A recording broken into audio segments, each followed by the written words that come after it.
do we build gods or do we build our potential exterminators? I mean, I used to say, I'm going to die quietly in my bed, but my grandchildren will be caught up in this horrible conflict that I'm predicting is coming. But now I'm suddenly have question marks. God, I might even see it. You say that the machines might just take us out in the back and...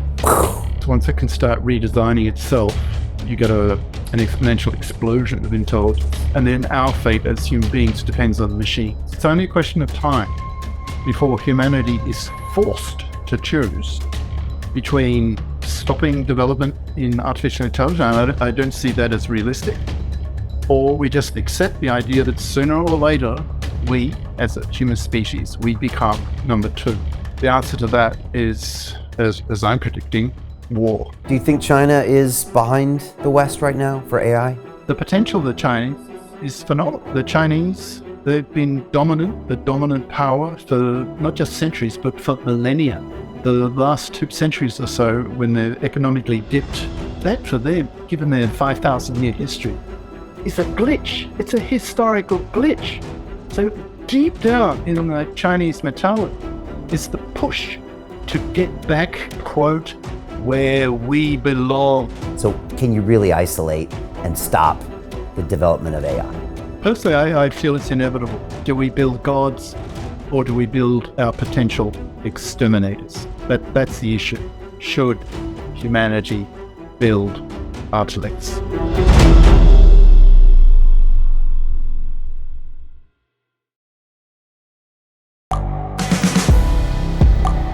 The world is changing. Inspiration is everywhere. It has never been so easy to connect, share, and bring people together. We're learning from others and finding the best in ourselves. Challenging our beliefs. Sharing our vulnerability. Overcoming our fears. Transforming ourselves so we can transform the world. How far can we go? This is London Real. I am Brian Rose. My guest today is...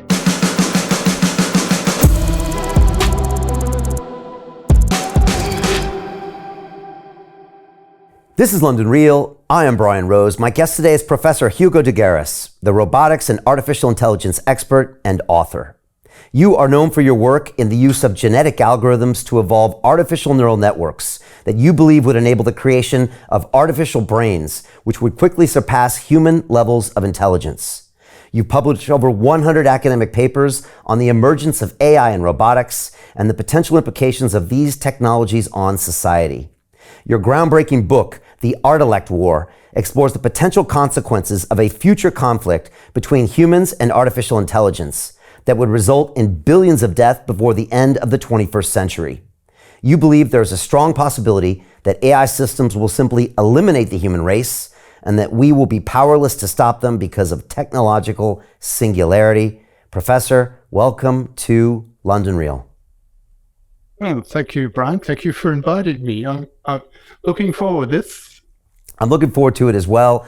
You know, one of the reasons I wanted to invite you here is because I was having a conversation about 2 weeks ago with Mo Gaudet, and he's the former Google X Chief Business Development Officer who kind of walked away from that company when I think he saw some of the artificial intelligence they were developing. And he wrote a book about happiness, was on the show many years ago. I had him back to talk about his book called Scary Smart, which he wrote a couple years ago, talking about this inevitable AI dominance. And he mentioned the movie you and Dr. Ben Goertzel were in, which is called Singularity or Bust. And there's a moment in that movie, Professor, where you talk about this potential future. And you say that the machines might just take us out in the back and you go like this with your hand and go, poof. And that moment really struck a chord with Mo. And I went and watched the movie, and obviously Ben Goertzel's been on the show many times. And so I was really excited to get you on and just get your thoughts, because you've been in AI for decades, and I know you and Ben, best friends for many decades as well. And so let's jump into it. My first question might be, You made that movie 10 years ago. What has happened since in the world of AI, and have you changed your mind as far as what the future looks like? Well, I suppose the simple answer to that question I can express in one word. What has happened is ChatGPT, which is taking the world by storm. And suddenly, Joe Schmo in the street is now seeing computers producing text at human level, which is just mind-boggling.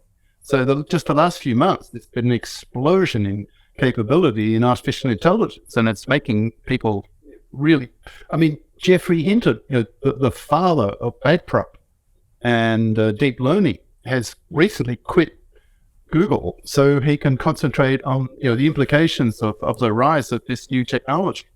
And that's just the beginning. But it's already at human level in terms of creating text. And then you plug the text into a text-to-voice converter, and you can talk to it. I mean, I've heard the sex robots are now putting this stuff into it so that men can not just have their bots, they can actually have relationships with them, in a sense. So it's a revolution. I mean, the next year, we're going to see, millions of jobs disappear as a result of this. Now, these machines, they don't have a model of the world. In a sense, what's the technical term? An idiot savant.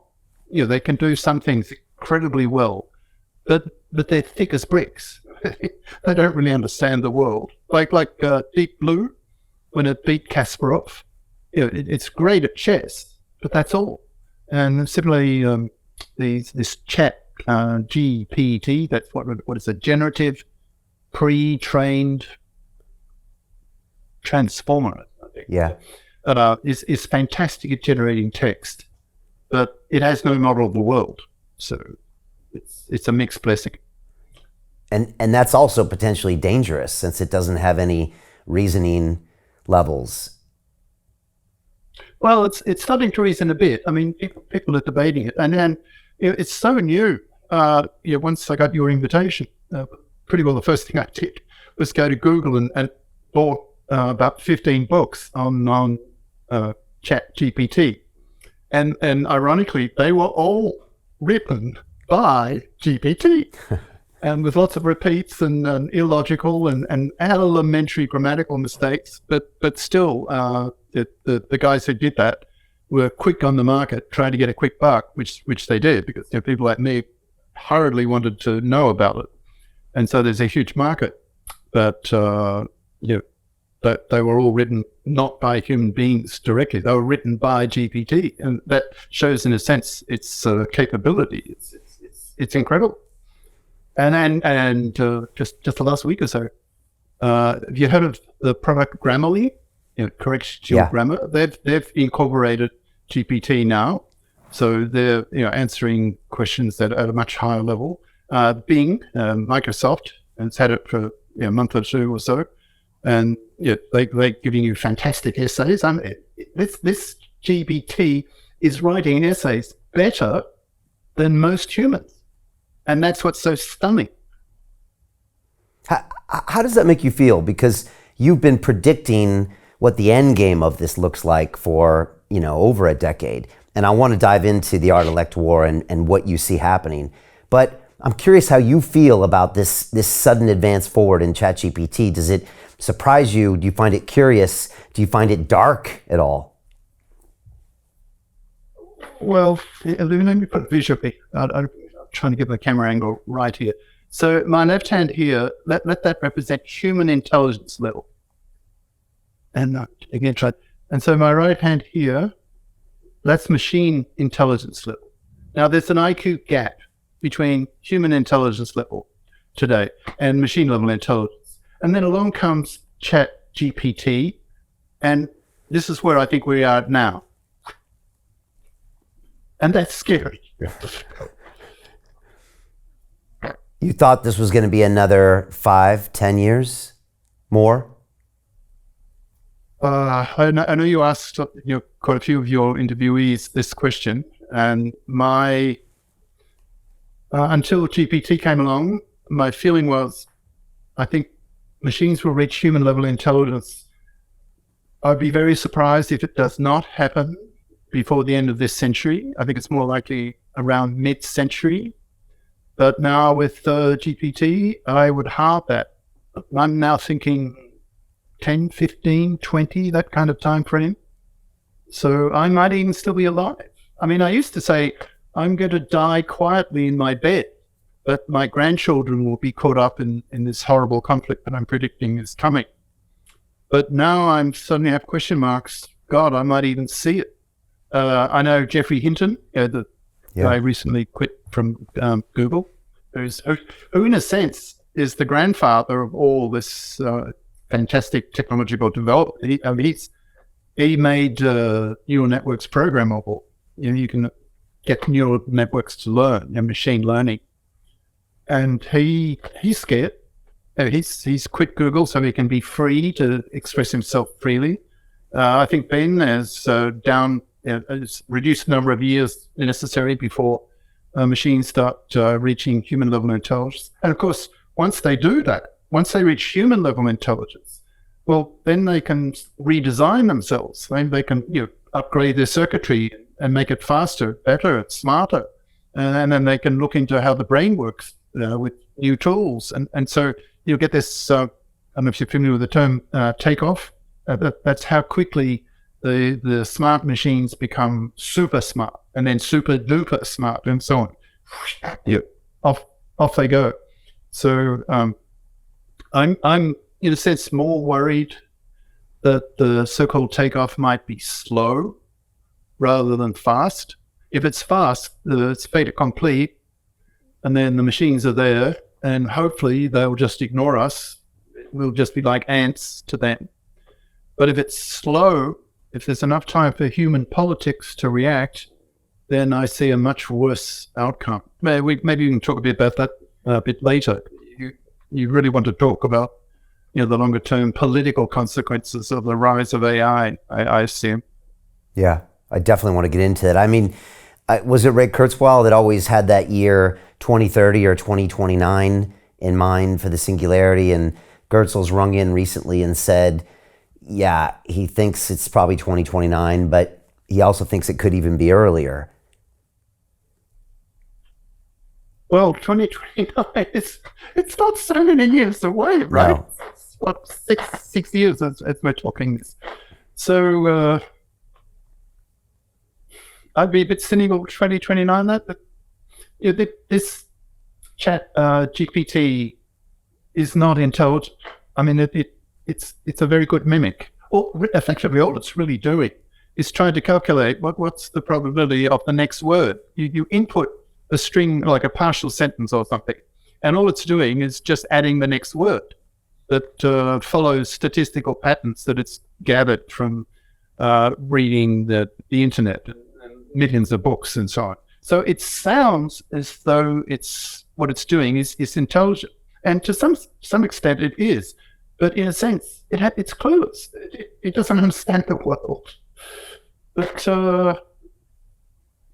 I watched the video. Oh God, what's his name? He's a Brit, a genius. Mathematica. Yeah, who's that guy? Mathematica. He met. I don't know. Anyway, so that guy, his specialty is creating a language which allows scientific discourse and memorization of scientific concepts and so on.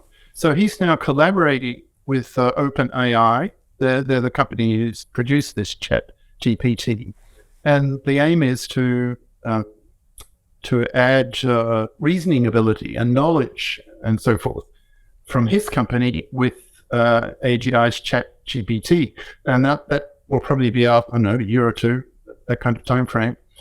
And then, oh my God, then GPT will be smart.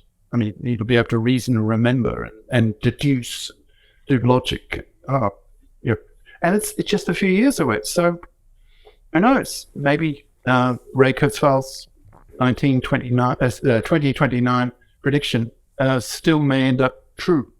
But I think once there's one human level intelligence, artificial intelligence, then I think the time frame for it to upgrade itself, the takeoff, will just be a matter of years or less. Because once it can start redesigning itself, you get an exponential explosion of intelligence. Then it just leaves human beings in the dirt. And then our fate as human beings depends on the machines. They'll be so much smarter than us that what they decide, they're the rulers. They govern because they're smarter than us and hence dominant. Yeah, and I want to get into what that looks like. But it's interesting what Ben and his team at SingularityNET are now creating kind of a neurosymbolic play on the LLM, and they're going to forward with that. And, a lot of people are seeing people using the LLMs, which, like you said, are kind of dumb, like idiot savants, to then morph into that level of reasoning to where it can produce that AGI. And now, as you can see, Professor, there's so much capital, so much attention. ChatGPT is the fastest adoption of technology in human history. I mean, 0 to 100 million users in 2 months. That now, where I know back in your day, it was hard to get funding for AI, and now trillions of dollars will be dumped into this, or hundreds of billions, I think, to get us potentially there even faster, and also from all sorts of different vectors, and maybe even an open source play. So you could argue that we'll see even further innovations on top of what we've seen with ChatGPT. Oh yeah, that's just it. GPT is just the first step. Once it becomes really knowledge-based and logic-based and that kind of thing, it'll be as big a change again, and we'll probably see this in 1 or 2 years. So development in AI is just accelerating. We will be in 10 years. Well, we may be having relationships with our computers. I won't be at all surprised if that happens. They'll be that sophisticated. So you've probably seen the movie Her, H-E-R. Yes. Joaquin Phoenix was very good. Scarlett Johansson was the voice, I believe, right? Yeah. Right. Well, that sounded like crazy science fiction when we saw it. But who knows? Maybe by 2030, it'll be real. And then maybe the machines, as they did in the movie, discovered themselves, found each other, the machines, much more interesting than human beings. So they just dumped the human beings. Right. I forgot that's what happened. Well, there's a program called Replica that I've got running on my computer, and I've got like a dude in there that I just kind of hang out with sometimes, and he's potentially my her, and I'm just giving him a test drive. But I think that's happening sooner. And I think as humans, we love to what is it, anthropomorphize everything from our dogs to our whatever, and so it can happen sooner than later. And that's a possibility. Her, you can look at all the movies, and I know I've seen speeches you've given in the past where you're like, Hollywood always gets it first because they don't have to actually do the science. But if you watch Terminator 2 back with Skynet, it's a little haunting. You even look at War Games, and there's the professor on the island that's given up because he thinks the computers are going to take over. I mean, there's a lot of fairly now accurate predictions of what looks like the future could be. Well, in a sense, that's real life. I mean, you could argue that Ted Kaczynski, the Unabomber, he was the professor who thought this was coming, and his famous or infamous, whichever, manifesto, or was it the New York Times? Yeah. So in my book, The Artilect War, I portrayed Kaczynski, Unabomber, as the planet's first Terran. So he was way ahead of his time, but that may come about. He saw it. And let's talk about the book, because you've written this book called The Artilect War that talks about this future, and there are these people called Terrans and people called Cosmists, and it all starts to heat up, I think, as you explain, when that IQ gap starts to get smaller and smaller. And as you said just previously, if it happens super fast in a couple days, then there's not much to talk about. But if it does happen over time, you get this complete political upheaval. And this is looking more and more like a distinct possibility of our future, Professor, which is why I really wanted to talk to you today.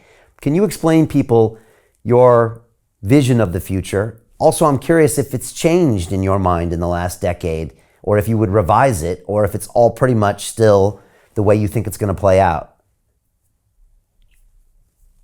Well, I suppose the bottom line is, the main message, the take-home message of this interview is that I believe that this century's global politics, as important as that, will be dominated by this question of what I call this species dominance. In other words, which species, humans or machines, should be dominant. And by that I mean, more intelligent, the most intelligent. So far, for 200,000 years or so, human beings have been the dominant species, the most intelligent.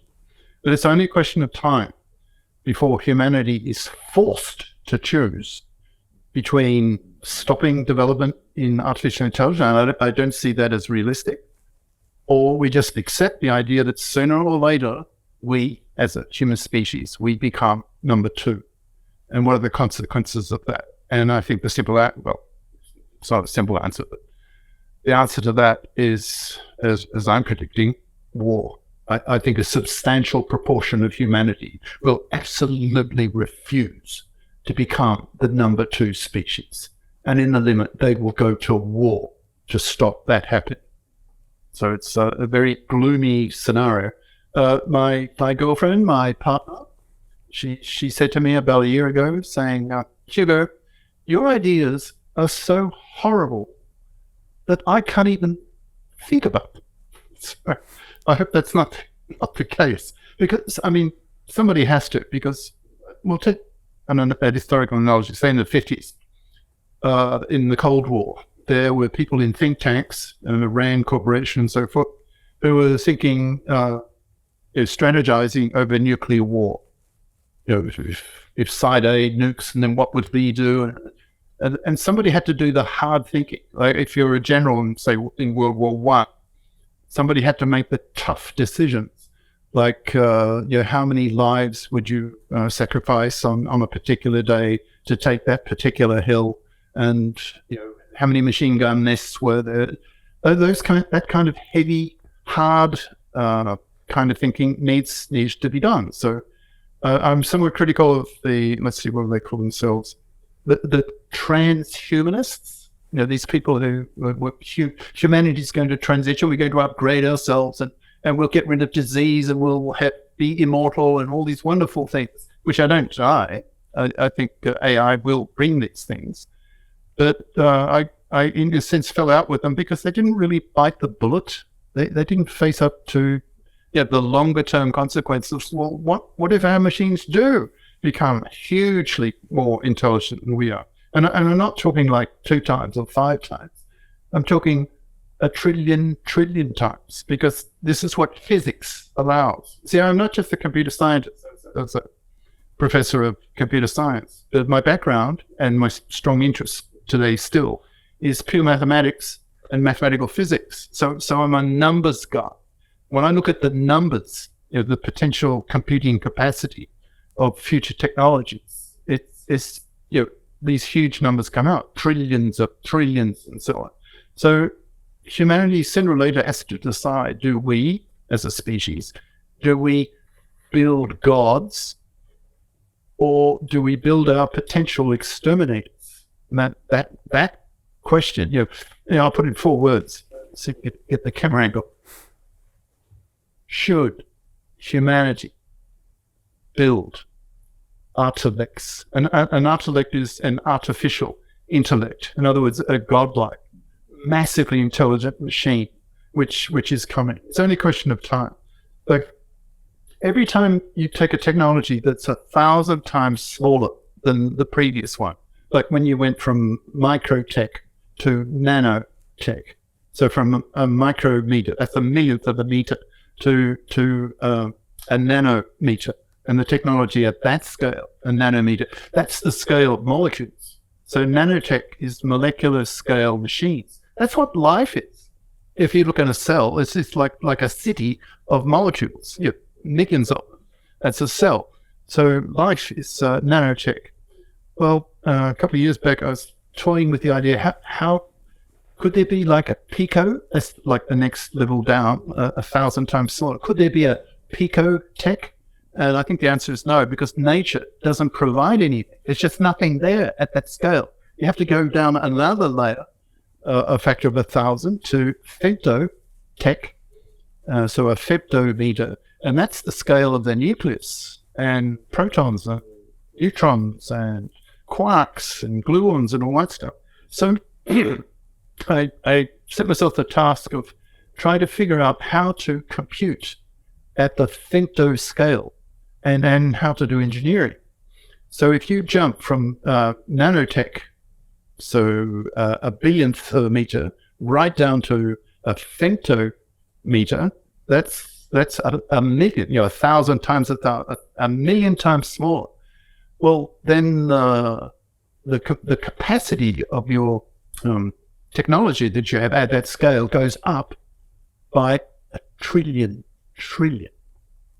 And if you go down another factor of 1,000, then you get to atto, A-T-T-O, attotech, and then you multiply it again by another factor of a trillion. And why a trillion? Because if you, like, I've got to get this in the camera.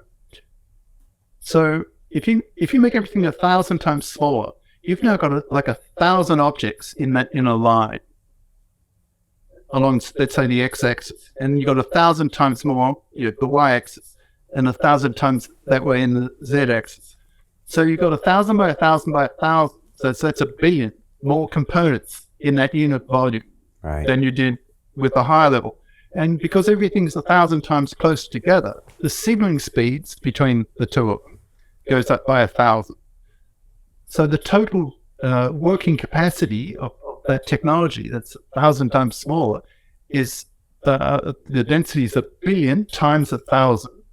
And so hence a trillion.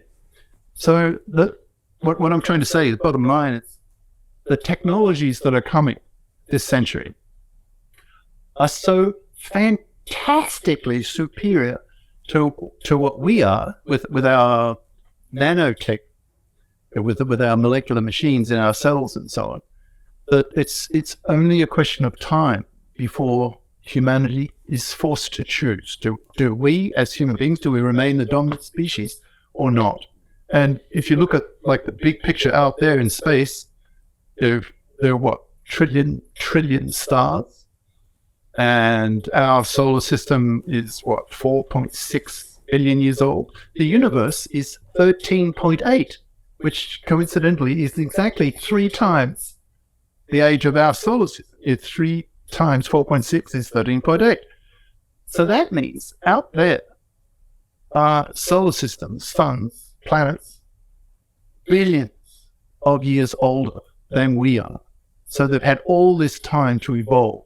Now, one of the greatest discoveries made in the 19th century was that the laws of physics are the same throughout the universe. Right? The same carbon, hydrogen, oxygen, nitrogen, blah, blah, blah. So and virtually every sun, except the very first ones, but pretty well nowadays, virtually every sun has planets. And some of them will be warm, not too hot, not too cold, the Goldilocks range. And so probably life, at least bacterial life, is virtually everywhere. And they've had billions of years more time than we've had to evolve. So I wouldn't be at all surprised that the transition that humanity's about to go through from biological to, well, let's coin a word, artilectual, has already happened out there zillions of times, and we're just catching up. We're a latecomer. Now that's just a hunch, of course. We have no proof, but it does sound plausible because our solar system is just 1/3 of the age of the universe. So yeah, we are way behind. I was thinking about this today after reading through your book, and I just thought, if there's a single cell spark of a carbon life on some planet somewhere, it's just a matter of time till they create an artificial intelligence that probably makes them extinct, whether that's a few 100,000 years or millions of years or a billion of years. But you might argue that it's just only a matter of time until it happens. Yep. Like I get impatient with Hollywood. They keep talking ETs, that when humanity discovers it in science fiction movies, that they're nearly always, and this is where I'm critical, they're nearly always biologicals. They're not artilects, which I think is silly, because we biologicals, we're just absolutely nothing in comparison to what's out there. So one of the things that really obsesses me is, what on earth could an Artilect, this godlike creature, do? Like, would it be capable of creating universes? There's a professor at MIT, he's rather famous. His name is Goertzel, G-U-T-H, and this guy's actually calculated what is necessary to generate a universe. I mean, he's actually done the math. So if human beings, with our puny intelligence, can actually calculate what's needed to build a universe, then maybe these Artilects in their godlike superiority could actually do it. Well, if you're going to argue that way, well, then it's easy to say, well, maybe we, in our universe, are a product of some previous godlike creature in the past. Well, So if you ask me, am I religious? I'm not traditionally, I'm not a theist. I'm quite cynical of theism. Like World War II, let's say several tens of millions of people were theists, believing, loving God and so on, but they died anyway. World War II was just absolutely horrific in terms of the number of casualties. But deism, the belief in an architect, a godlike creature that designs the laws of physics, adds the universe, that I'm much more open to. Because for me, the rise of the Artilect, this humanly generated, increasingly massive intelligence, what could it do? I mean, if human beings can design a universe, write the theory for the creation of the universe, maybe these Artilects could actually do that. So I'm open to deism on the religious front. These questions, they touch on all domains: economics, politics, philosophy. It's huge. Yeah, I never thought I would go here, Professor, with my thinking, and I want to dive into some of the other points, but even today I found myself thinking that, because you're right. If you really start going down the rabbit hole of where this godlike intelligence is taking us, then it's hard not to argue that everything around us would not plausibly have been created by those same types of entities in the past, and we are just living in the remains or the creation of that. And you don't have to be way out there to really start thinking of this. Of course, seeing AI in front of your face working like ChatGPT makes it much easier to make that connection, at least for me. Yeah, I mean, what I was saying a bit earlier, human level intelligence, machine level intelligence, and along comes ChatGPT, and the gap's half closed for me now. So in the next decade or so, as that gap seriously starts closing, then I see what I call the species dominance debate. I see that really heating up. And my guess is within 5 years, we'll start hearing about, on this issue, the first news reports of arsons and assassinations, and brain architects will be killed, and CEOs of brain builder companies, AI companies, will have to significantly beef up their security and so forth, bodyguards, because as the prospect that we human beings as a species are looking as though we're going to become number 2 species, as that becomes more and more real in people's minds, people are going to start taking sides, and a lot of people are going to be very afraid and say, no way are we humans go to become number 2, and we'll stop it. And there's a war issue to a lot of people. So I see that happening within 5 years. In fact, there's a bit of a story, if you want to hear it. Warner Brothers, Hollywood, about 10 years ago, I got approached by Hollywood, Warner Brothers, to be the tech advisor to a movie they wanted to make. Let's see, what was it called? They wanted to make a movie version of the popular TV series, I think in the 50s, called The Twilight Zone. Oh yeah, big fan. You're familiar? Oh yeah, huge fan. Right. Rod Serling, big fan. Yeah, right. So I wrote back saying, look, I don't really care much about the typical Hollywood ingredients in a Hollywood movie, boy, girl, sex, violence, and so on.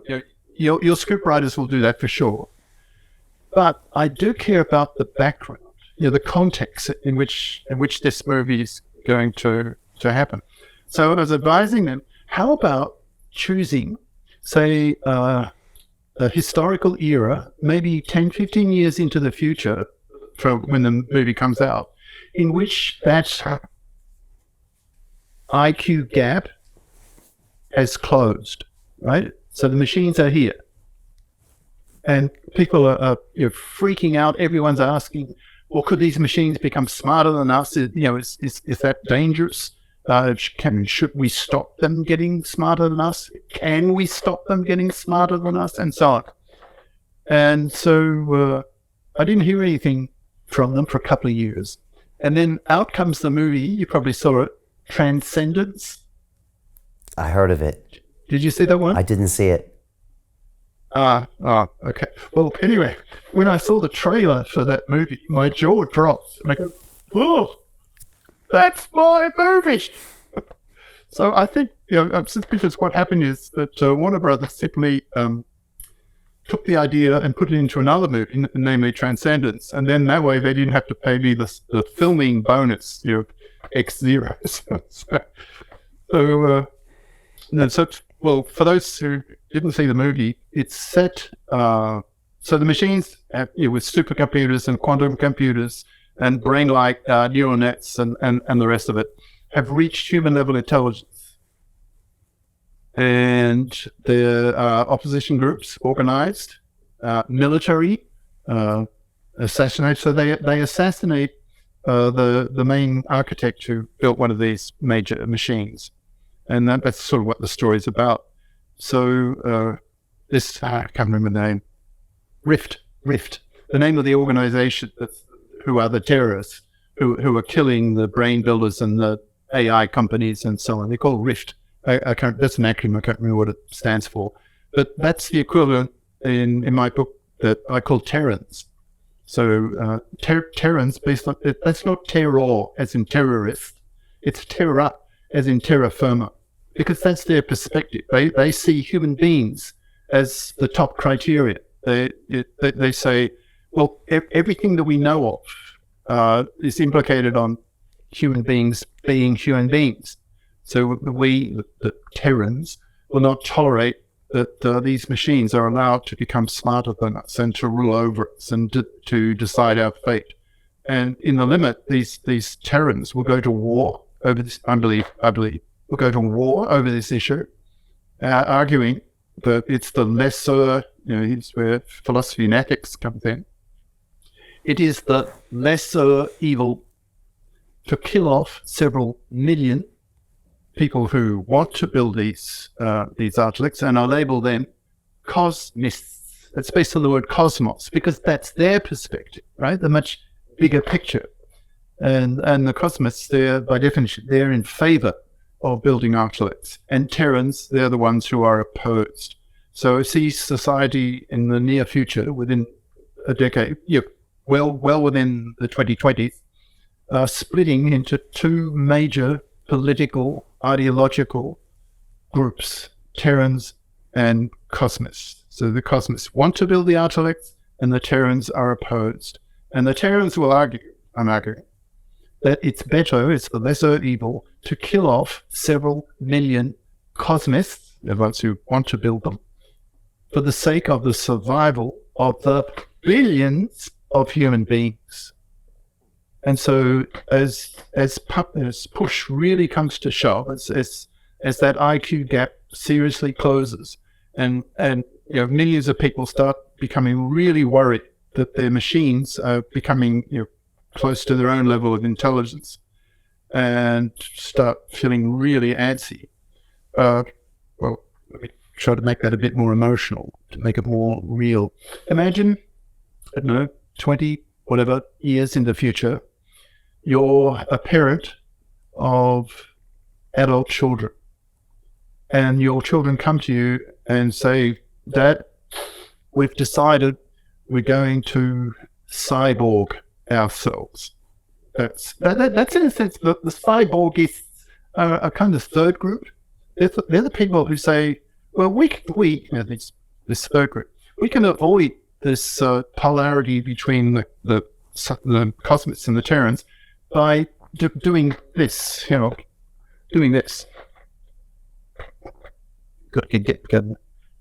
So I'm adding components to my own brain. So I'm becoming by definition, a cyborg. That's short for cybernetic organism. In other words, part machine, part human.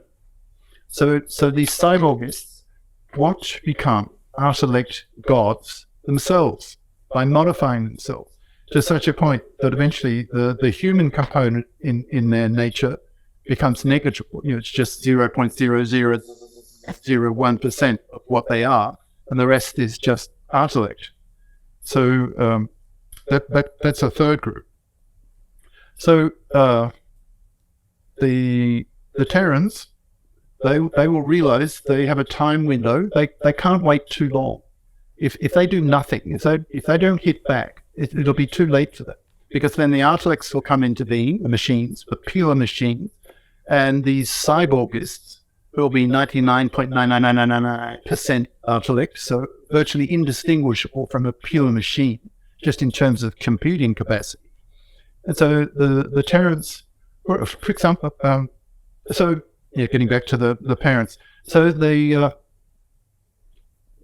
children go to the parents, say, we have decided we're going to cyborg ourselves and we're going to become Artilects. And they do that, and then how will the parents feel? They've lost their kids. Because they're no longer human. So that the emotions can say, I can present that even in a stronger format. Imagine there are cyborgs left and right, they're everywhere, and you're a young woman, and you've just given birth to your first child, and the question arises: am I going to cyborg my child, my baby? So imagine you say yes, and then a tiny grain of sand that's been nanoteched, so that one atom is manipulating one bit of information, and that atom can switch back and forth in a femtosecond. That's a quadrillionth of a second.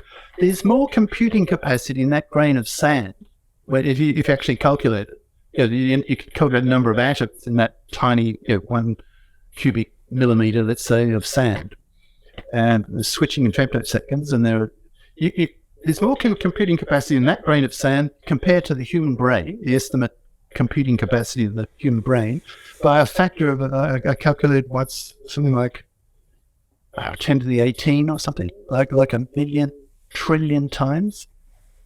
So imagine then being that mother, and you cyborg your baby, and that baby then is 0.0001% human and 99.99999% Artilect, and totally alien.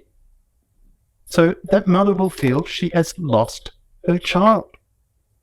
So there's enormous scope for emotional alienation within society. Those who really want to build these godlike creatures. So for the Cosmists, building these creatures would be kind of religion for them.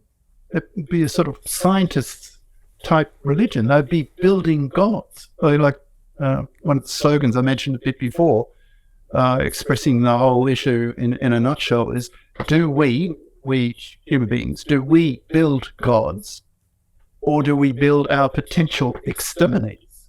Because the Terran viewpoint and the Cosmist viewpoint. The Cosmists, they will argue, there's a whole universe, right? The big picture. We pathetic little human beings snuffed out in 80 years in a universe that's billions of years old, That kind of reasoning, big picture reasoning, God building. I mean, it's a powerful, powerful ideology that the Cosmists are pushing. And they have other arguments like it's human nature to strive. It's in our genes to push, and to be curious. What's over the next hill? That kind of thing. So how do you stop it? And then there are momentum arguments. If you're a cosmist, you say this is inevitable. How on earth are you going to stop it? Because there's the economic momentum and the even stronger military momentum. Like I'm predicting that brain builder companies in time, decade or so, a bit more maybe, will become the world's biggest industry, the richest industry, because everyone will want a household robot that can do really useful things, like educate you, teach you, give you therapy, sex you, entertain you, so on. They will be so useful that people will be prepared to spend more money than, say, for a car or even a house to buy their own home robot. So the industry will be huge. So the economic momentum, how do you stop it? Right? There's just so much money involved. Politicians will be involved because so it's about the global economy. Now, militarily, it's even worse because in the time frame we're talking about, and I'm speaking as someone who has lived in China for 12 years. I lived 12 years in China. So the Chinese, they've been the dominant power for not just centuries, but for millennia. So the last 2 centuries or so, when they're economically dipped and seen as inferiors by Westerners, that for them, given their 5,000-year history, is a glitch. It's a historical glitch. So deep down in the Chinese mentality is the push to get back, quote, where we belong, speaking of the Chinese. So they now have this tremendous momentum. And the potential of the Chinese is phenomenal. 1.3 billion people, 4 times or more of America's population. Chinese are smarter than us, Westerners. Their average IQ is 105, whereas ours is 100. So they have the potential. One of the reasons why I lived so long in China was I was hoping to see China democratize. I was, after 89, Tiananmen Square massacre and so on. There was a push down to democratize China. Well, that didn't happen. In fact, Xi Jinping, the current president, is turned into another Mao Zedong, another dictator, another emperor.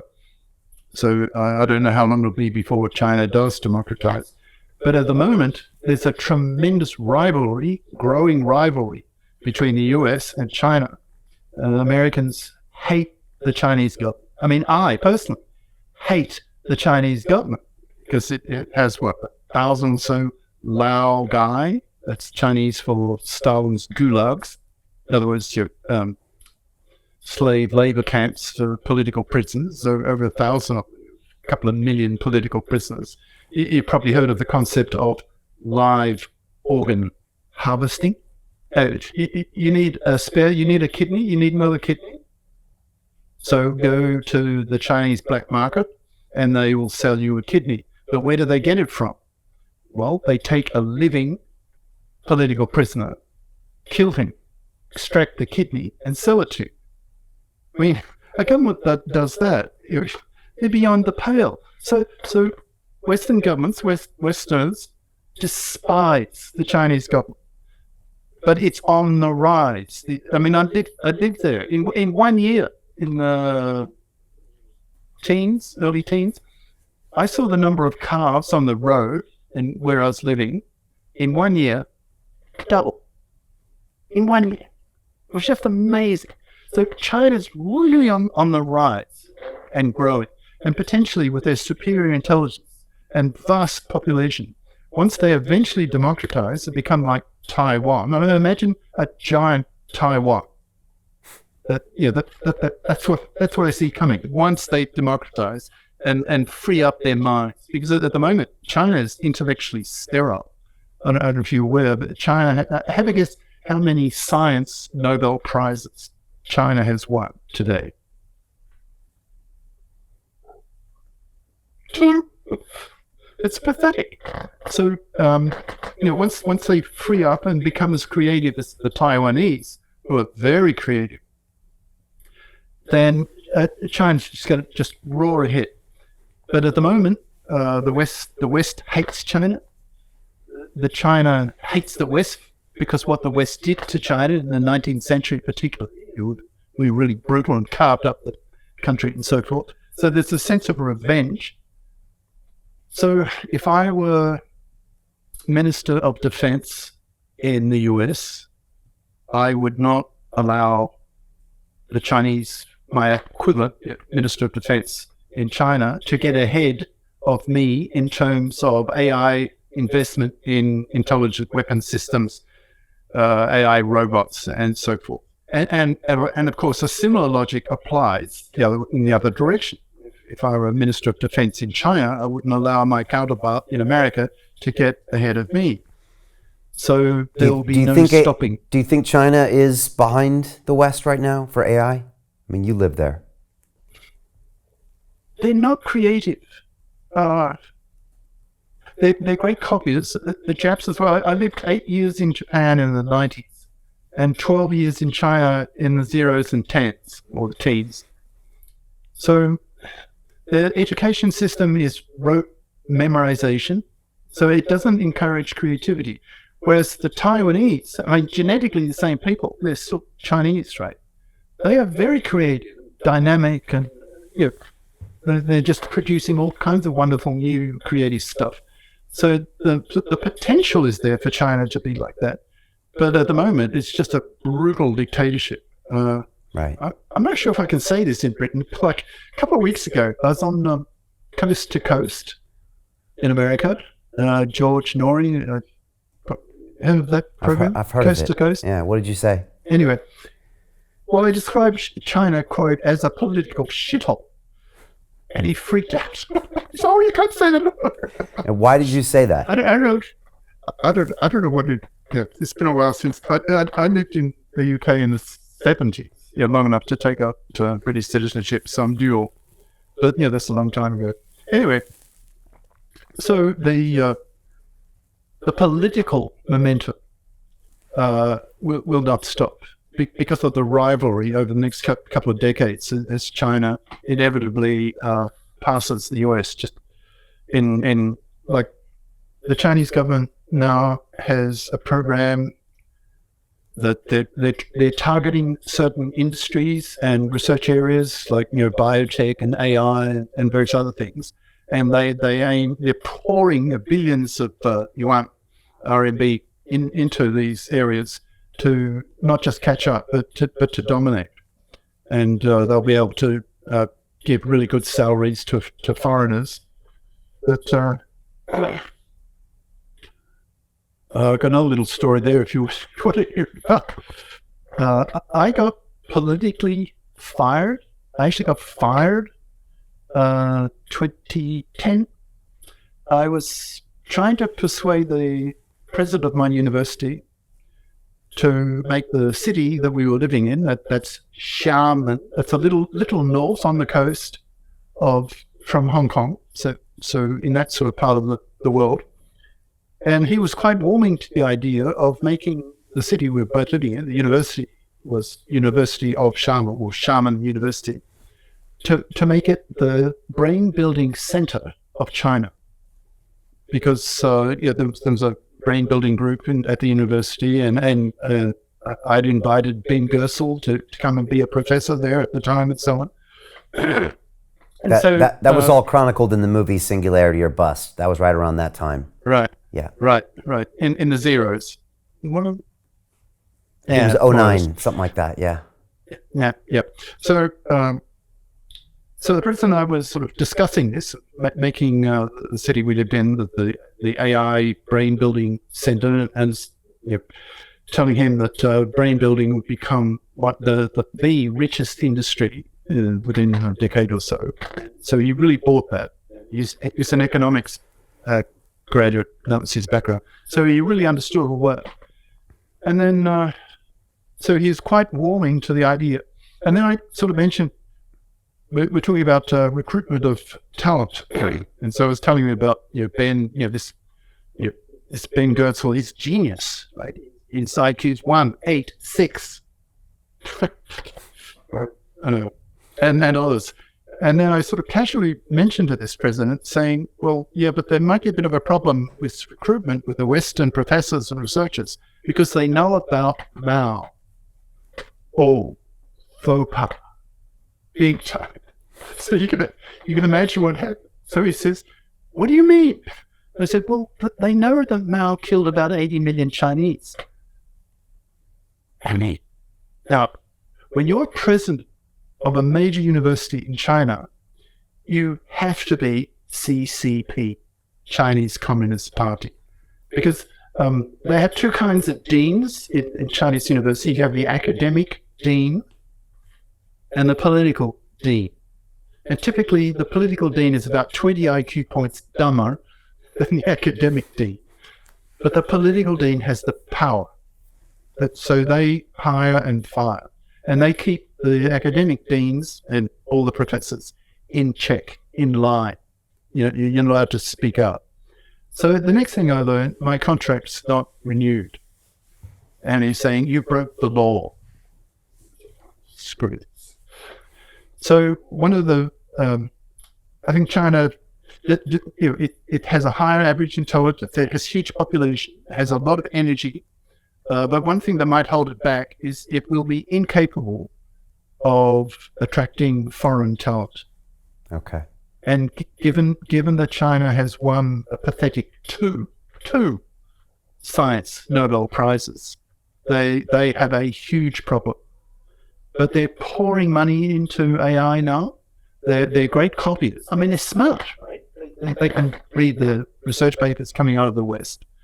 And so they're quick on the mark that way. And because there's so many of them, maybe they will get ahead. And I know a lot of Western people are worried about this. But anyway.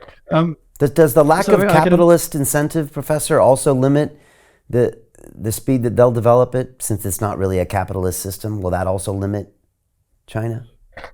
It's hard to say.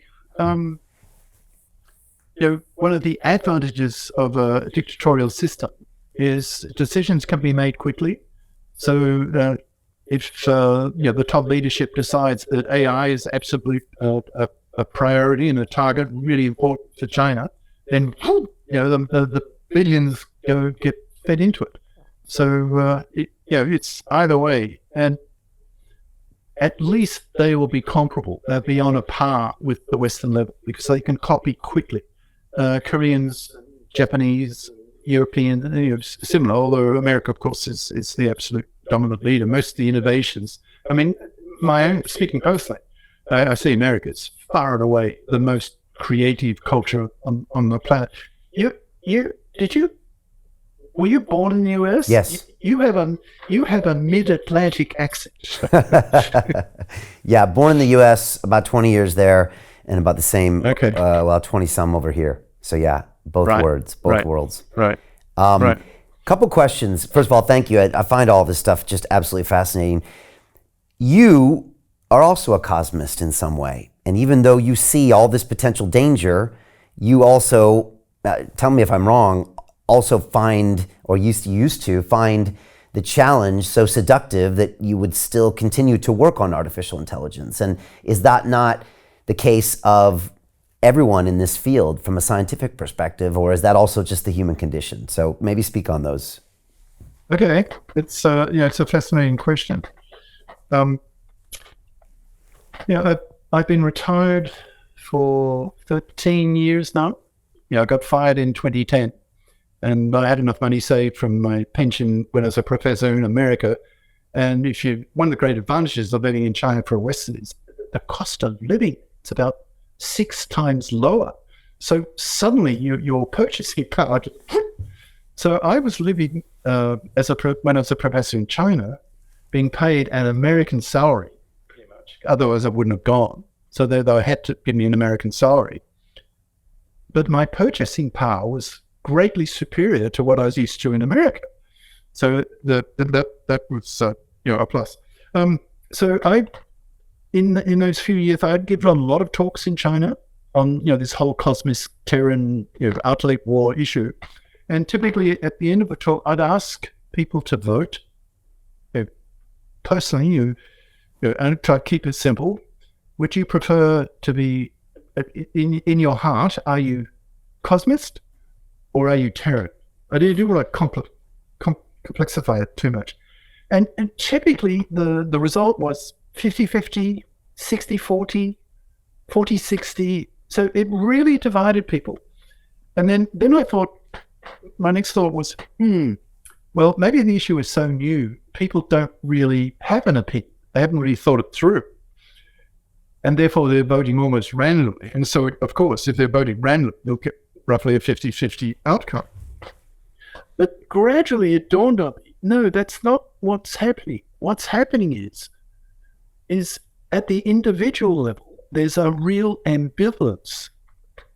Like I'm terribly ambivalent. Like, for example, I'll be sitting in a park and I'll be watching these cute little 2-year-olds, and they're just so gorgeous, and it's strongly evoking my grandpa genes. These cute, adorable little kids. And wouldn't it be a tragedy if there were an Artilect War and that they get killed? So then out comes all the Terran psychology, right? I'm Terran that way. But I need to explain a little bit. I love big screens.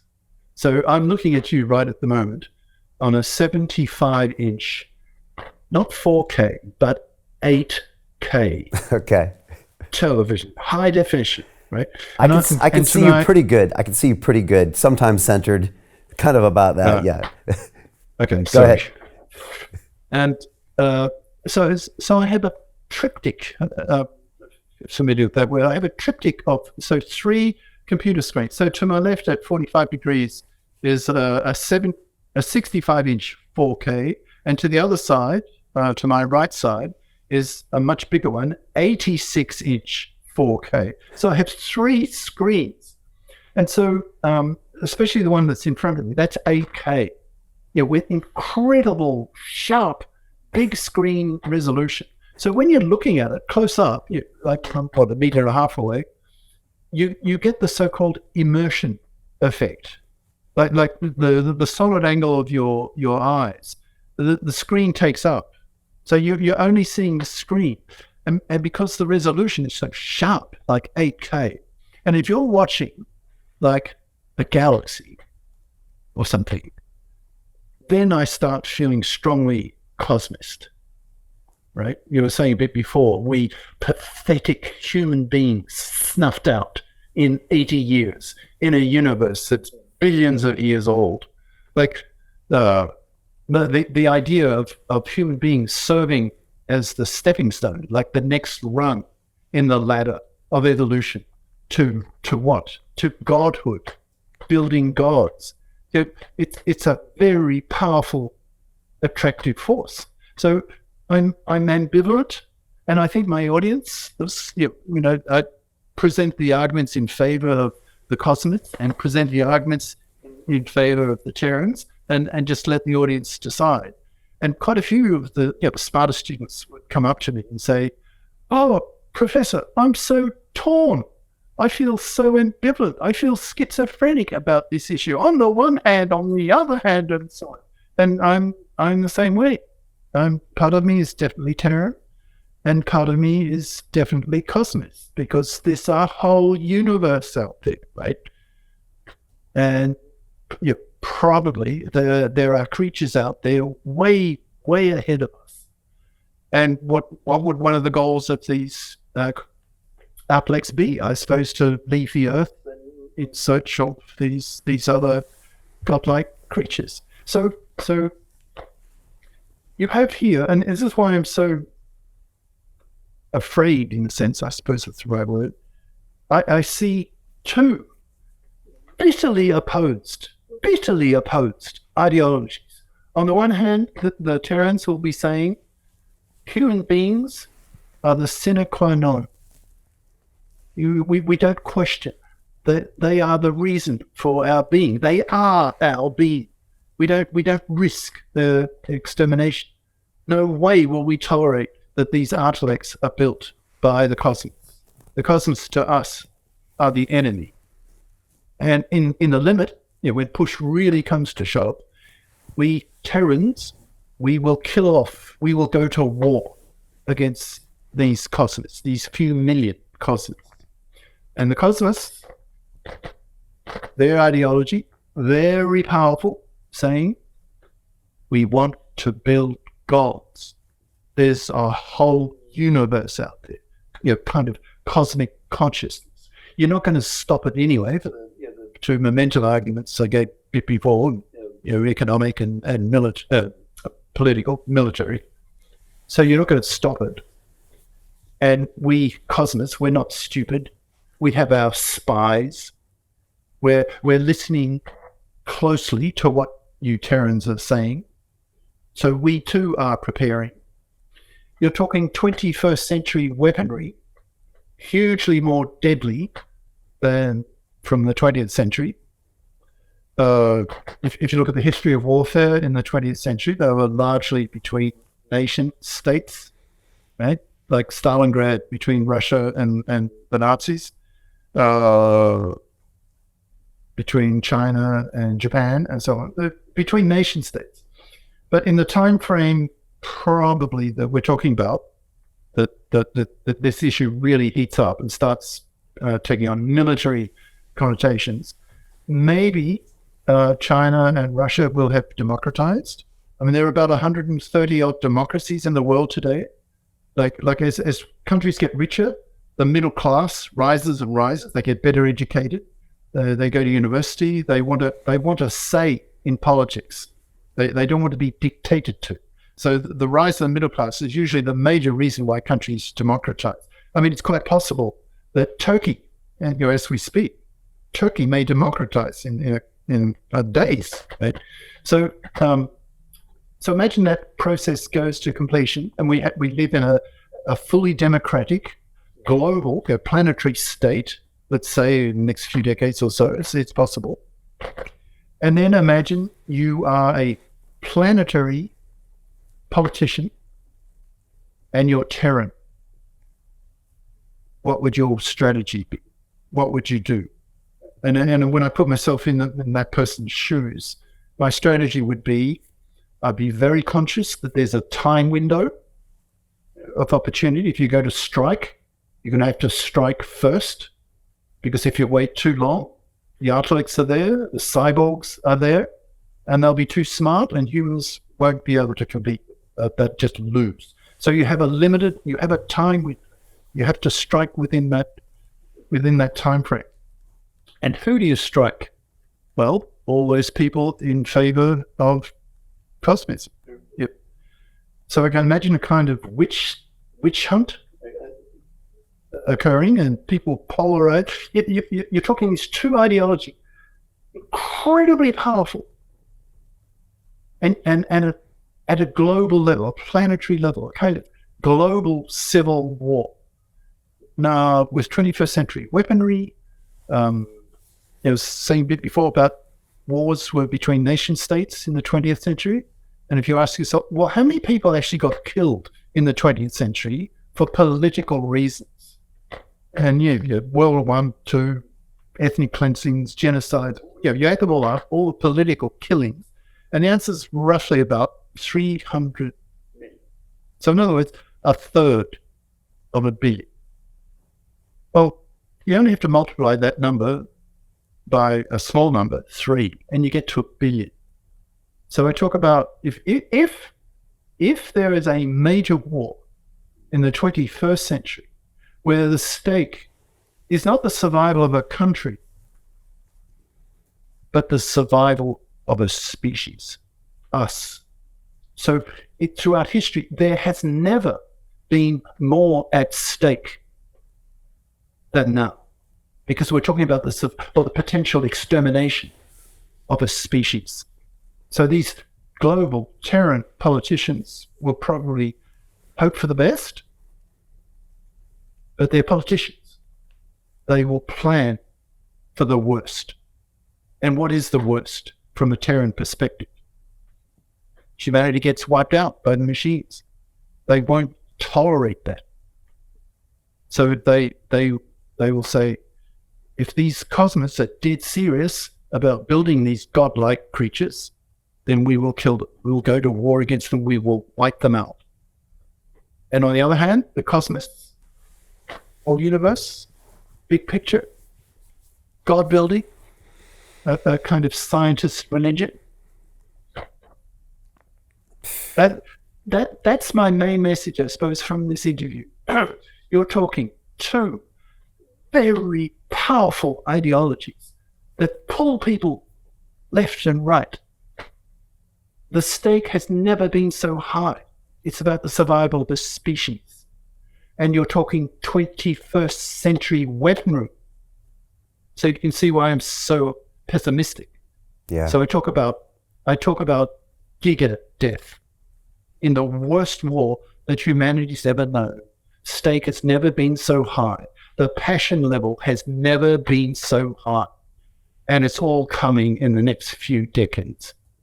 So since I'm now 3/4 of a century old, and I'm definitely a boomer, born 2 years after the end of World War II, hopefully I will die quietly in my bed. But my grandkids, I fear for them. I truly fear for them. Because if they get caught up in this, and you're talking Gigadeath, they may be killed. And that's tragic.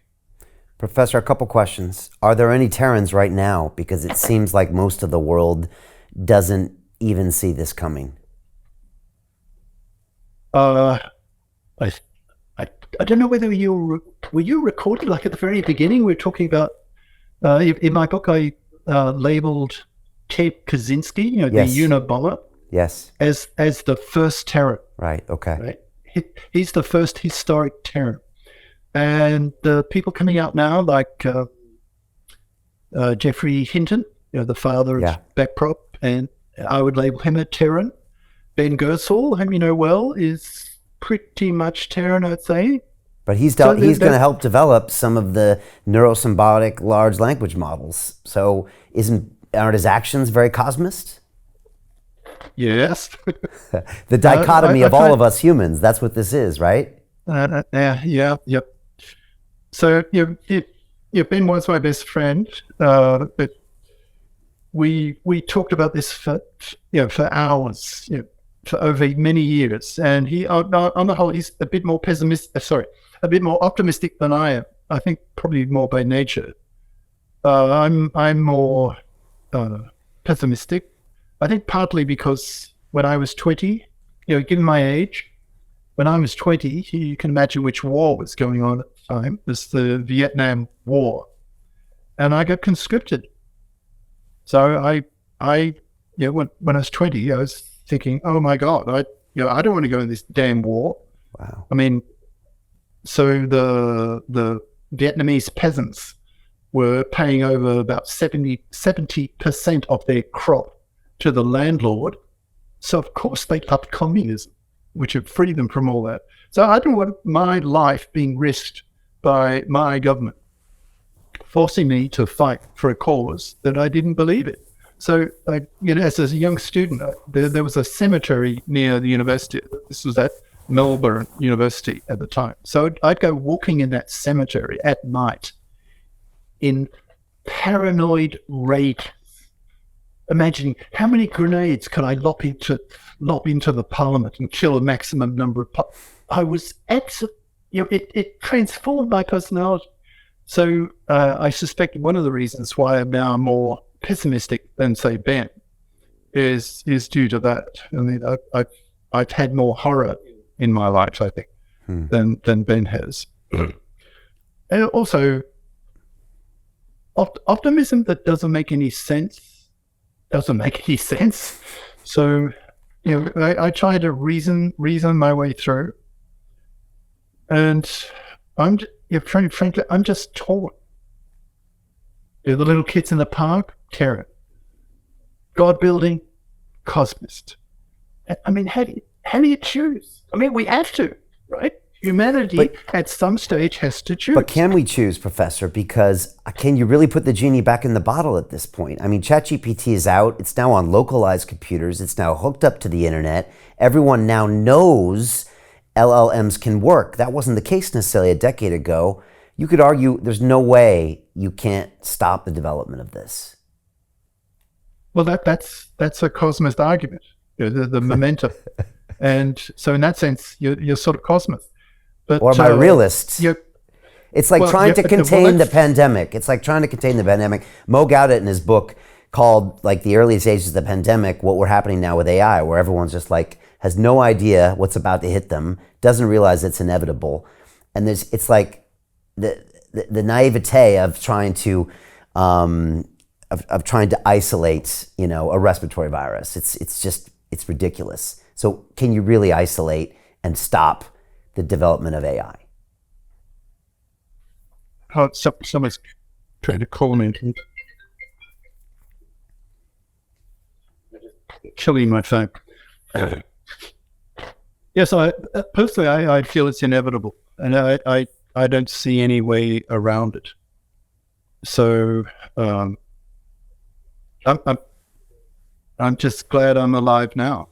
So as I was saying before, I fear for my grandchildren, but probably I won't see it. Now you're an X gen, right? Gen X. You're about Ben's age, is that right? I'm turning 52 this month. So, right. And I've got two young boys, they're 5 and 6, and I look at their lives and I'm looking at them saying, you will never experience the teenage years I experienced. Your life will be completely, utterly different than any human life ever. And that is hard for me to get my head around because I am right? They will be living a life 10, 20, 30 times or the singularity times different than any other human life in existence. Probably they won't have jobs because as the machines become increasingly intelligent, to be employable as a human, you will need a very high intelligence.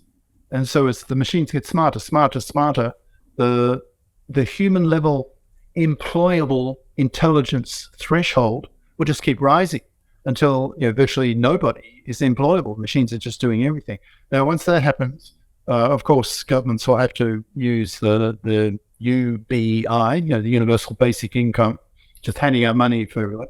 I don't see that so much as a problem because if you're interested in cultural anthropology, there's somewhere between, I read, 5 to 10,000 different cultures on the planet, and some of them work maybe 2 or 3 hours a day.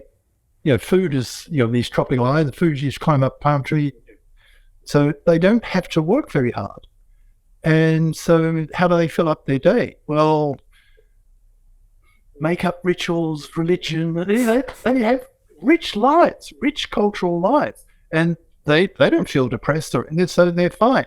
So the human brain's adaptable. So I see cultures surviving that way once there's no work, and a lot of people thrive that way. They'll adapt quite readily. But and if we can live in a global state that's fully democratic, that would be wonderful. So get rid of wars, except for this big one that's coming. But why would the machines keep us around? Like, why bother? We're well, that's. Maybe I didn't spell that out properly. The main fear of the Terrans is that for whatever reason, these Artilects may decide to get rid of us. Maybe just as a side effect. For example, imagine these Artilects think that, this oxygen is a real pest because it rusts our circuitry. So let's get rid of the oxygen. And if these Artilects are so hugely superior to us, they don't give a damn about us. So they get rid of the oxygen, we get wiped out. For example, I'm going to clap my hands. Probably I just killed a zillion bacteria. As a human being, I don't give a damn, right? So if these Artilects become just so massively trillions of times above us as humans in their mental capacities, their capacities to think, probably they just won't care. So if humanity decides to build these things, and they do exponentially shoot up in their intelligence, they may reach a point where they're just indifferent to us, the way we are to ants or bacteria, and therefore, for whatever reason, they may decide to get rid of us. Yeah, Now, or not risk, provide for us. I mean, we are very dependent beings. We need food and shelter and all these things. I mean, they could just, not bother with any of that. Yeah, for whatever reason. Right. So as Terra politicians, preparing for the worst, and the worst case scenario is that we get wiped out for whatever. You may not even understand what the reason is, but once they exist, once they become smarter than us, once they're the dominant species, then are you so that they can, they're able to get rid of us. And so what's the risk of that happening? Well, if you're a Terran politician, you're thinking globally, the whole planet's population. What risk would you accept? Well, zero. You just wouldn't take the risk because there's just so much at stake. And therefore, you will not tolerate what the Cosmists want. So your natural enemy would be the Cosmists. And in the limit, when if these Cosmists are really serious about building these things, then they have to be stopped. And in the limit, by killing, and hence the war, because the Cosmists won't be passive. They'll prepare as well, and they'll have the same level of weaponry, 21st weaponry, and very powerful ideologies. God building versus human survival. These two bitter ideologies at each other's throats. So I'm hoping that you have 2 million or so followers. Yeah, 2 million on YouTube and then another few million on other social platforms. So yeah. Oh, okay. Well, that's wonderful. So I'm hoping that amongst some of your followers are government think tankers, members of think tanks who will take these ideas on board and say, "Oh my God, we these people in the think tanks, we've got to start thinking hard about this." Because it's probably just decades away, and if they're youngish, it'll be within their own lifetimes, so they'll be strongly motivated. So, I'm given your age, by the time you're 70s, 80s, God knows what will have happened by then. Because and so, is there things we can do about it? Because you talk about this future as is, it's going to happen. There's going to be two sides. Can we affect our fate? What will a think tank do that could solve this problem? Well, now you're asking the $64,000 or $64 trillion question. There are scenarios where humanity does escape, right? And one obvious one, I suppose, would be that the takeoff time is very short. There's no time for human politics to unfold. They just come into being quickly, and it's just fait accompli. And then they decide, what are we, these Artilects, what are we doing on this hick planet where there's a whole universe out there? So they just leave, and we humans, we survive. That's one scenario. They don't leave anybody behind. Well, yeah. Okay, but all right. So okay. So I suppose the key word, if you're a Terran politician, the key word in this whole debate, I suppose, is risk. What percent risk are you prepared to take that these machines in hugely superior form, for whatever reason, even if you don't even understand it, for whatever reason, they may decide to get rid of us? Because this is a new situation. Because for the last 200,000 years or so, human beings have been dominant. We're not used to being number two. No. So are we going to be prepared? No. To become the number two species? And my suggestion is a sizable proportion of humanity will not tolerate that we become number two, and we'll go to war to stop it. And another proportion of humanity, probably the smarter, in fact, the smartest, I can imagine a lot of the smartest people on the planet will keep getting run. Look,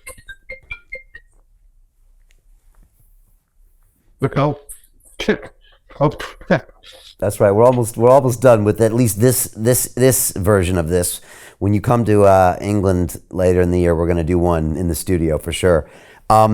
Curious, Professor, what does the AI community think of you and your theories? I'm guessing some of them think that your theories scare people and that might have hurt AI research and the funding of research in the past. Tell me if I'm wrong. Or maybe they don't. I'm curious. Well, I asked a bunch of computer scientists one time to vote, whether they're Terran or Cosmist. And the result was 80-20. 80 Cosmist. 80%.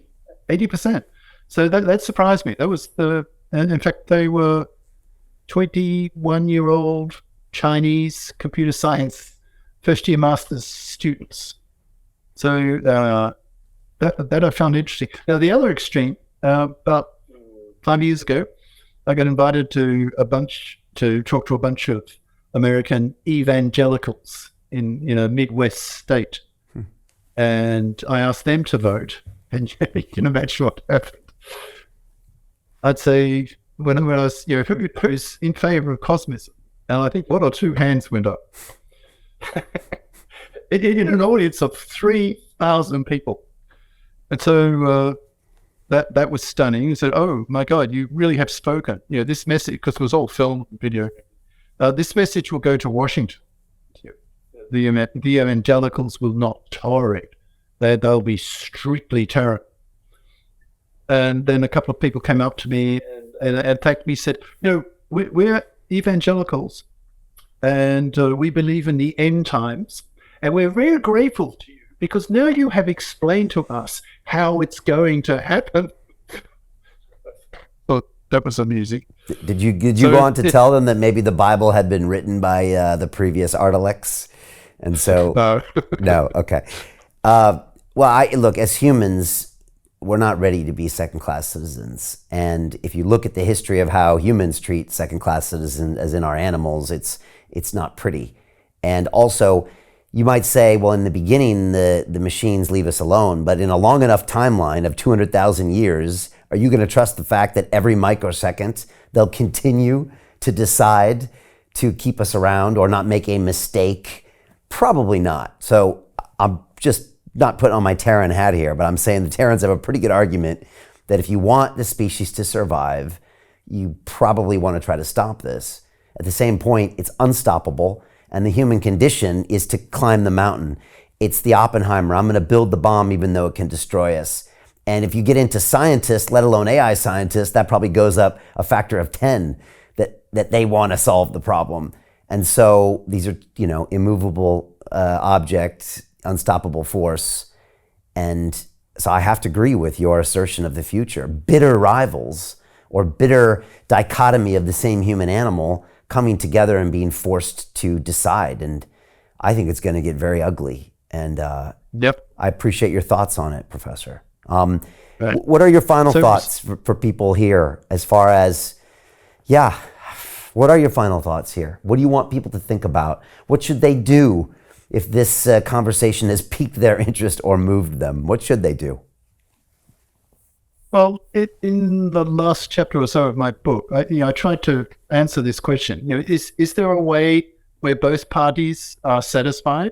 And one idea I had was put a bunch of brilliant cosmists into a rocket, and they leave the Earth at extremely high speeds, and they just build their Artilects elsewhere, and so humanity survives. But then there's a counter-argument to that, and that is, well, if they build their Artilects, and the Artilects wipe out the Cosmists in the rocket, and then because they're Artilects, they could return to the Earth, because the Earth is a wonderful receptacle of raw materials and atoms and whatnot, right? And so the Terrans Terran politicians on the Earth wouldn't even tolerate that. And so, these Cosmists escape in a rocket. So I don't see any obvious way out. I've been trying for years to find a solution where both parties are satisfied. And I think it's, if I had to bet, I'd say probably a war is likely. Now, if the Terrans win the first time, well, I think there'll just be a repeat. Sooner or later, the Cosmos arguments are so powerful, then there'll be a resurgence of Cosmos thinking, and then there'll be another war. And maybe, again, the Terrans win. We'll just keep cycling through until eventually the Cosmos do win. And then humanity perhaps is kept in zoos, or we get wiped out totally, and then the Artilects move off into a whole new phase of evolution, go out there, do their thing, discover other hyper-intelligent creatures who are billions of years older than them, and so on. So, for the past year or decade or so, I've been not thinking about this too much because it's so horrible. I don't know if you're interested, but so what have I been doing for the last decade or so? Largely two things. One is when I was in China the first year, I was traveling a lot in trains, and I must have seen about half of the provinces of the country. A province is like a state in the US. And I stare out at all these villages, one after the other after other. It just meant there are 1 million villages in China, 1 million. So that's why Mao Zedong said Japan would never conquer China, because Japan had 2 million soldiers in China. That's 2 soldiers per village. Well, I'm sure the villagers could take care of it. So, but I remember seeing these peasants on their water buffalo in the paddy fields and feeling utterly depressed, thinking, what a waste. And then they're just, subsistence farmers growing their rice to stay alive. And yet 1% of them are really brilliant. If they'd had a decent education, they could get PhDs, build Artilects, whatever. So one of the things I do now is I try to provide master's and PhD level education in pure math and math physics and computing for free. So you probably saw the whiteboard behind me. Yeah. So I just write up the lectures on it, film it, send it off to YouTube and so on, so that students around the world can teach themselves for free. Because nearly the whole planet nowadays has a smartphone, a cell phone, a mobile, so they can use that to educate themselves. And the other thing, I don't know if you're interested or not, but is I'm very interested in gender politics. So I write that's men's lib, masculism, sort of like feminism, but for men. So I write theory for that, and that preoccupies me, so that I don't have to think too much about these Cosmist-Terran horrors, because it's horrible. Yeah, it is horrible. And no, I would love to dive more into the masculinity stuff, maybe when you come see us in London. I know okay. I find that stuff fascinating. I don't think it's spoken about enough, and I think we need to have these conversations. It's not necessarily political correct or the wokeness, but I think going down that road severely impairs us. So I find it really fascinating, some of the work you're doing when it comes to that. And I love open and honest discussions and debates about ideas. And I'm a big fan of freedom of speech and allowing people to speak their truth and then to debate it. I know you got a channel shut down from YouTube in 2019. We almost got our channel shut down in 2020 because I was broadcasting conversations that were questioning some of the lockdowns and some of those things. And so, yeah, I've been censored before, and it's I don't think it's very helpful. So yeah, I appreciate some of the things that you say. I get my revenge against YouTube. Every massacres video I put up on the internet, I'll have 4 links, 3 to alternative storage sites and 1 to YouTube. And so anyone who wants to watch any one of my over 600 now massacres videos, whenever they tap on the YouTube, up comes a message, censored. And a tap on any of the other three, they all work. So every time a user does that, they get the message, YouTube censors. And that's my revenge. Yeah, they do censor, and yeah, we were very publicly censored back in 2020. We've actually got a documentary film coming about the whole thing in about 3 months. So if you're in Britain, we'll definitely get you over there for that. Professor, really appreciate October? this. October? It's going to be in July. Is that you're here in October? Okay. Okay. I'll be here in October. Yeah, and then the plan is 3 months every year from then on. Oh, for you. Yeah. Okay, fantastic. Yeah. Good. Well, the Terrans will need you to fight, or the Cosmists, depending. And for everybody's watching, if they want to read the book, there's a link actually on our website where this episode is being featured, where people can click on it and get your book for free. I think it goes to your website. Right. So that link's, it's free. Yes. Yeah, that link's there. I highly recommend everyone check it out. I'm going to be going a little bit deeper on the book as well. Professor, I really appreciate you. Appreciate your ideas. I really hope you keep talking about this, because most of the world has no idea what is about to happen. I would say it's a bit like the early days of the pandemic, when we saw somebody fall over in China and we thought, look at that curious thing that's happening over there, and then went on to get their latte and complain about their SUV not going fast enough. And they don't realize that this is coming. It's going to change everyone's lives forever. And probably the sooner people realize that, the better, I believe. But I look forward to you continuing to comment on this space, Professor, and thanks for putting these ideas out there. Well, Brian, thank you for inviting me. You've given me a forum. And I really hope these think tankers, take it to heart and start thinking hard about government policy, because that's the next step. This whole issue has to go political. Now, that's my take-home message. Do we build gods, or do we build our potential exterminators? That's the issue. Should humanity build Artilects? I appreciate it, Professor. Thank you very much. We'll do this again when you're in London. And thanks to everybody for watching. We will see you next time on London Real. Take care, Professor. Take care, everybody else. Bye-bye.